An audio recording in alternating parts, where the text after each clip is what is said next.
Hello and welcome to the Fit Like a Girl podcast. My name is Jackie Lindahl. I am a mom of two, an avid coffee drinker, and a certified personal trainer. I have been in the fitness industry for nearly 10 years, and I help women get fit, strong, and lose weight without losing their damn minds. If you're looking for help on achieving your health, weight loss, and fitness goals without all the fitness industry confusion and BS, you have come to the right place. Hello and welcome back to the Fit Like a Girl podcast. My name is Jackie. I am your host. And today's episode is going to be a Q&A episode. I put a call out onto my Instagram as well as my free Facebook group. And if you want to join my free Facebook group, where I post lots of different content in there, helpful tips, we do monthly challenges, all that kind of stuff, definitely feel free to head to the link in the description and request to join. It is a ladies only Facebook group. So sorry if there's any gentlemen that listen to this podcast, but it is a ladies only group. So if you'd like to join that, definitely feel free to head to the description. But anyways, I put a call out for if anybody has any questions, and I'll go over them in the podcast. And I got a handful of really good questions that I thought that I would go over today. Otherwise, quick life update. Not a whole lot new. We did go, my husband and I, this past weekend to Jasper, and we went snowboarding for the first time in the mountains in many, many years. We were actually talking about it during our trip because we were like, when was the last time we went snowboarding in the mountains? And it's been like 9 years, like a long, long time. No, 10 years. It had been 10 years, like pretty much almost 10 years. And I guess the reason for that being is just we went in 2014, just after we got married. We went snowboarding in the mountains that year. And then in 2015, like what we used to do was we used to do an annual snowboarding trip to either like Jasper, Banff, Jasper or Banff, basically like the two closest mountain ranges that have ski hills, I guess we'll call it, that have skiing. And we used to go like every year since we first started dating. And then we went for quite a few years in a row. In 2015, we went to Banff, but I tore my ACL. So we didn't go snowboarding at that time because I had just torn it like a month before. So we didn't go snowboarding at that time. So yeah, the last time that we went was in 2014. And then 2015, I tore my ACL. 2016, I had ACL surgery. 2017, I think we just had some like things going on. I had started a different job. When did I start? Yeah, I had just started a new job. So I had to work like over the time that we usually go. My husband's job had changed over that year too. And then after that, it was just like I was pregnant, had babies, COVID happened, had another kid. And it was like before you know it, 10 years went by and we hadn't even touched our snowboard since 2014. But then last winter, I was like, hey, I want to go snowboarding again. So we just like went to our local hill here in Edmonton a few times and it was super fun. And then this year I was like, I want to go back to the mountains because I mean, full disclosure, I suck at snowboarding. Okay. I suck at it. I'm not good at it. It's not something that I excel in. But I enjoy it and it's so much fun, especially when you have good snow conditions. It's a lot of fun. So even though I'm not good at it and I spend a significant amount of time on my ass, I enjoy it. It's fun. And I posted like a little clip, just some clips of our snowboarding trip on Instagram this past week. And the like first line in my caption was, look, I know I suck at snowboarding. And I do. Like, I'm not good. I don't do it well. When I saw the videos that my husband took of me, I was like, oh my God, my form is terrible. I didn't realize how bad I looked, but I don't care. It's fun. So, anyways, that's my disclosure is that I suck at snowboarding, but I do enjoy it. So, and I am a mountain girly. Some people are beach people, some people are prairie people, some people are mountain people. I am mountain people.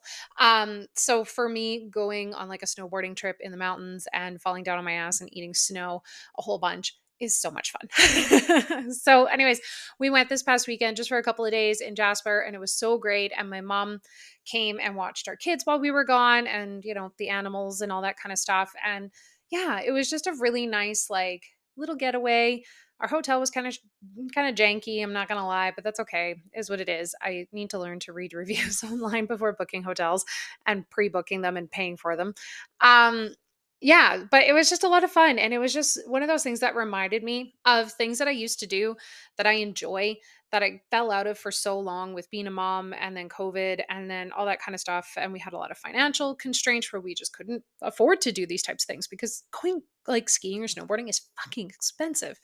But anyways, it was worth it and it was so much fun and it just reminded me of like all these fun things that I used to do for myself. And this year one of my big goals for myself was just to do things that are fun again for me. Like just for me, selfishly, yes.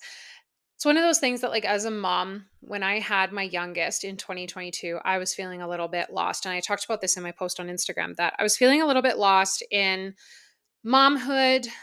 Work was like floundering and not doing the greatest. And, just kind of, I guess, like stuck, just stuck. Newborn and toddler life is tough. When, work was also a challenge on top of it. And last year was kind of the start of it where I was like, I just need to kind of crawl myself out of this. And life doesn't need to be how I think, it doesn't need to be stuck any longer. So, yeah, it all kind of started with wanting to have lots of fun and go on adventures again and do things again. And this year, my plan is to kind of continue that. And I've been doing a lot of that with like going to Gymkhana with my horse and my wonderful, amazing neighbors take me with them. And it's so fun. And I'm not good and I'm not fast. And my horse and I are still like learning and figuring each other out, but it's just fun. And then same thing with snowboarding. Like it doesn't have to be anything I feel like that I'm amazing at or anything like that. It's just fun. And there's still things I want to do. I really want to get back into jujitsu and kickboxing and stuff again. And I feel like that will come in time. It'll have its time again. But just right now, these are kind of just some things that are bringing me a ton of joy, a ton of happiness, and I'm loving every minute of it. So yeah. Anyways, there's my little life update. So this is going to be a Q&A episode. I'm not just, rambling on and on about my life. So I reached out, like I said, on my Instagram stories and on Facebook to get a handful of really, really good questions.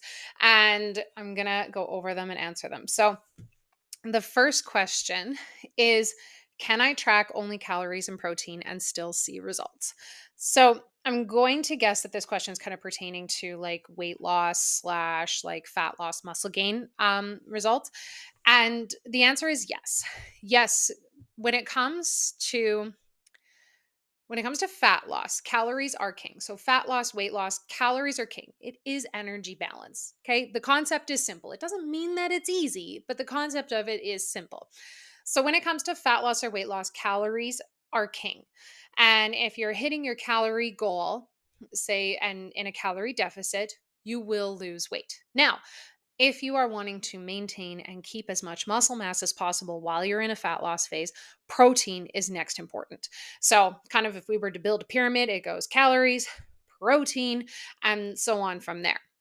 And a lot of people will get kind of hung up on macros and do I need to track carbs, fats, and proteins? What about calories? All that kind of stuff.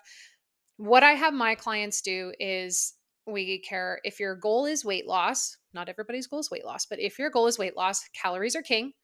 And if you're strength training and wanting to maintain muscle mass, then the next thing is protein. And carbs and fats, I don't really care about. Some people do really well with a lower carb, higher fat diet. Some people do really well with a higher carb, lower fat diet.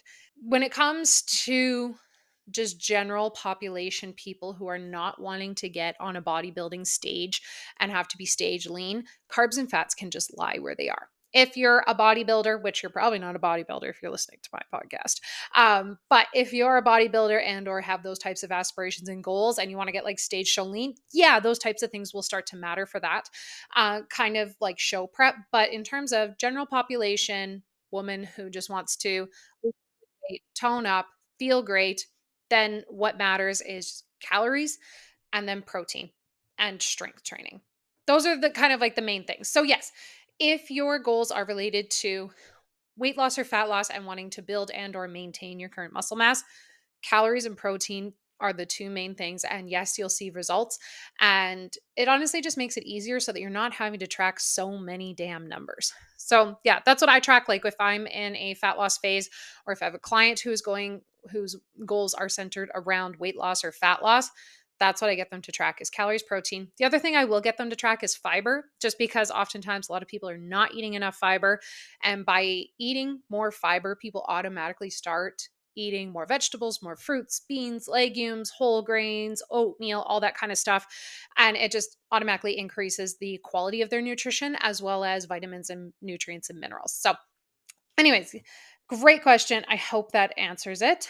Question number two is I'm seeing posts on fasted workouts. Is it better for weight loss? Is a great question. I actually hadn't really seen many posts on fasted workouts in a while, and I haven't had this question. So it's a good one to chat about. So, what I mean by fasted workouts is basically you're not eating before you work out. Say you eat early in, or sorry, say you work out early in the morning, and it's just kind of the question of do you eat before you work out or not? So the basic answer is it depends, which I know is the answer that makes everybody roll their eyes, but it's true. Some people do really well working out early in the morning, but they find that they can't eat beforehand. Makes them feel sick, makes them feel groggy, gross, whatever that might be. Fair enough. Some people need to have some form of food in their stomach, even if they're working out early in the morning. Perfect. Not a problem. Um, Now, the question usually comes down to is are fasted workouts, fasted cardio, that kind of thing better for weight loss and or fat loss? And that answer is no. The research is showing that the difference between fasted workouts or people who do fasted workouts versus people who don't do fasted workouts or fed workouts, the difference is negligible. Neither one is really better than the other from the studies that I have seen and educated myself on. From the research that I have seen, where they've done studies on both fasted and fed workouts and compared them, the weight loss results are very similar. Neither group is really better than the other. So it really comes down to personal preference. If you work out early in the morning and you find you need a little bit of food in your stomach, and your workouts are better as a result of that food in your stomach, great. If you find that you work out early in the morning and eating makes you feel gross while you're working out, don't eat. Neither is better. At the end of the day, what matters is are you in a calorie deficit throughout the day? Are you hitting your protein goals throughout the day? Those are the things that matter. Whether you eat before your workouts or don't eat before your workouts, minor detail. So the last question that I got is, and it's such a good one, is I'm seeing so much talk about cortisol levels and how to lower cortisol on social media. Is it just a hype or something I should pay attention to? This is a great question because I am also seeing on my social media a lot of people talking about cortisol levels. You'll hear the term like cortisol belly. You'll see people talking about the reason why you can't lose weight is because you have high cortisol. Once I balanced my hormones and figured out my cortisol, I lost weight, blah, blah, blah, blah, blah. So, what is cortisol? Let's first of all talk about what is cortisol. Cortisol is a hormone that your body naturally produces. It is often known as a stress hormone. When people are stressed, their cortisol tends to go up. Cortisol is also a very important hormone that controls water weight in our body. And cortisol is also an important hormone because it controls water weight as well as does various other functions in the body. That's essentially it's a hormone. It's a hormone. And a lot of people are talking about it on social media in relation to cortisol being the stress hormone and what to do with and relating that to weight loss, stress, cortisol, that kind of thing. If you are chronically super stressed, very, very stressed, high cortisol levels all the time, is that a good thing for you mentally and physically? No, probably not. Right? We all know that stress has a lot of negative implications on the body, not just mentally, but physically. So, when we're talking about high cortisol relating to stress, yeah, it's a concern in that we don't want to be super high stressed all the time. We need to learn, stress management tricks, or we need to learn better stress management, whether it's, managing your workload at work, whether it's family stress, whether it's personal stress, whatever it might be. We all know that being a super high, strung out, stressed person is not good, right? We know that. However, though, what people will usually equate is if I'm stressed, I gain weight. This kind of goes along with the I'm stressed, I have high cortisol, I'm gaining weight, or it's making me keep weight on. That isn't necessarily true. This is a lot to do with correlation, but not causation. So, If you have high cortisol levels, one of the functions I already talked about of cortisol is that it affects our water weight. High cortisol, generally, you can retain a little bit more water versus if you have lower cortisol, you might not retain as much water. Obviously, this has to do a lot with other hormones and stress and what you're eating and all that kind of stuff, but just it's one of the functions of cortisol. So, yes, if you are chronically stressed, have really high cortisol, maybe you're not drinking enough water, taking care of yourself, not eating well, that kind of stuff, you might retain more water and make you feel bloated, make you feel ugh, you're sluggish, you're not feeling great because you're so stressed and all that kind of stuff. So then yeah, in that case, cortisol could affect like water weight on the scale or just make you feel bloated, maybe pants are kind of tight, that kind of thing. Definitely, for sure, that makes sense. One other thing that we have to think about with people who are stressed is their reactions to stress. And what I mean by that is some people, when they're really, really stressed, they don't eat and they lose weight because they don't eat. I am one of those people. We went through a really big family situation with my husband in December. I had a few days where it wasn't that I wasn't eating at all, but just we were so stressed. There was so much going on. I wasn't eating like I should and I lost weight. Now, it wasn't a forever weight loss. It was a very temporary weight loss. Trust me, it's back now. But that's one of my reactions to stress. Other people on the flip side, and it's not that either one of these are bad or one is better than the other, it's just these are people's natural reactions to stress. Other people, when they get stressed, they eat. It helps, maybe they're emotional eaters, maybe it's their comfort, whatever it might be. It might be different reactions to different stresses, that kind of thing. But some people, when they get very stressed, they eat and then they gain weight. Or they don't really, it's not that they eat more than usual. It's that maybe their choices are different than when they would be if they weren't stressed. Maybe they eat more fast food, more convenient foods, that kind of thing, and they gain weight. It's not that one is better than the other when it comes to those reactions. Like I said, it's just this, these are just facts. And this is where people will say things like, oh, being stressed makes you gain weight. It doesn't. It doesn't. It doesn't really make you gain weight. Now, that all being said, can can we relate this back to hormones affecting weight loss? Sure. Yes, it can. It definitely can. If you're chronically stressed, you don't have time for yourself, you're overworked, you don't have time to take care of yourself, to work out, to meal prep, and then on top of it, your cortisol levels are high and you're retaining more water than usual due to hormones being all kind of out of whack, as well as maybe not making the best choices when it comes to nutrition. Yeah, you'll probably gain weight. That makes sense. That adds up. However, though, it's one of those things that correlation does not always equal causation. Just because you have high cortisol levels or just because you're stressed doesn't necessarily mean that you're going to gain weight. But just like anything else, we don't want to be crazy, strung out, stressed people all the time. That's not good for us. If you are feeling like you're very, very stressed out, probably do have high cortisol levels. And that has a lot more to do with just stress management. Maybe reaching out to somebody, getting some help, some stress management in your life so that you can take better care of yourself, both physically and mentally. So I hope that answers that question. Now, let's talk about the people online who are talking about this kind of stuff because I see a lot of correlation with accounts that are talking about managing your hormones, managing your cortisol levels.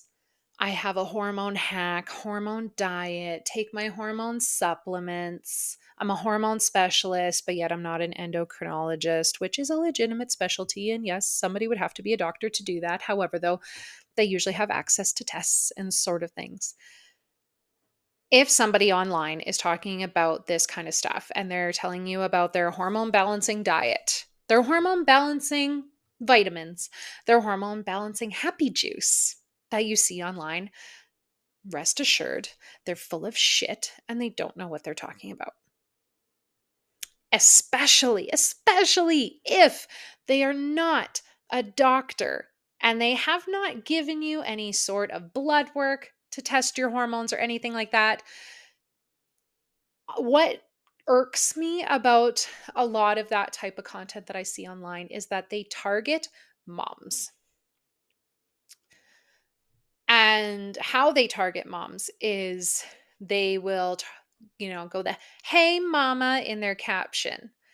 Okay. So they're targeting moms and they'll talk about things like, do you have a bloated belly? Do your pants not fit? Are you not happy? Are you stressed? Are the kids driving you nuts? And of course, every mom on planet Earth is like, yeah, I'm not happy with how I look. Yeah, my pants do fit kind of tight because I had a kid 6 months ago. Yeah, I'm just not feeling like myself lately because, I have kids and life and stress and all these things going on.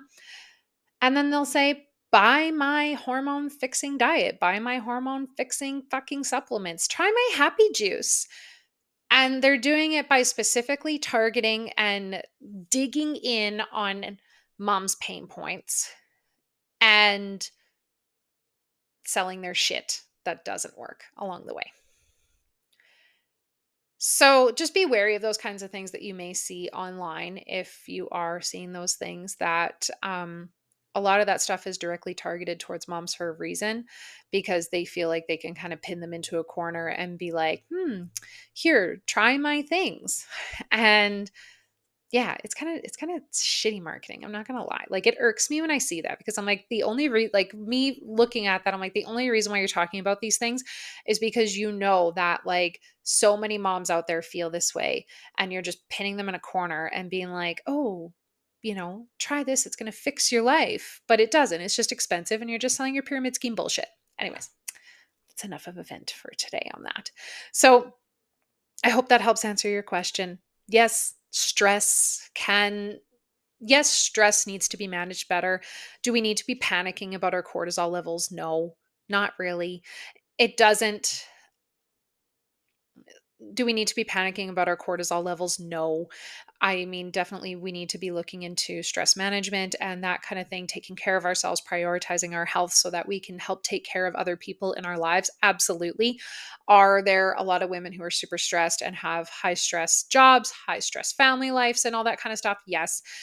And those kinds of things can impact maybe how we have energy to work out, how we have energy to want to eat healthy, or maybe it impacts a little bit of our health choices, how we eat, what we eat, how much we eat, all that kind of stuff can be impacted definitely by stress. Definitely, 100%.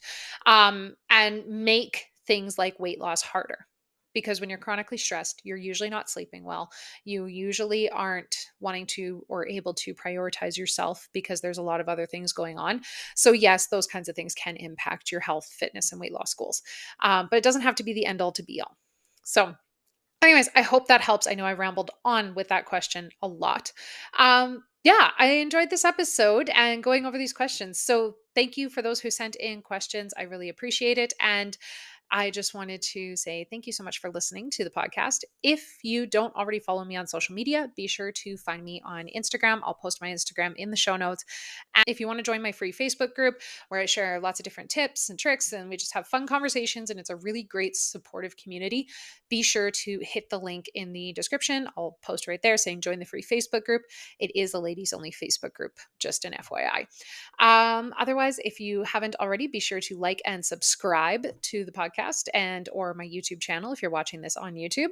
And otherwise, thanks so much again for listening and we'll chat soon.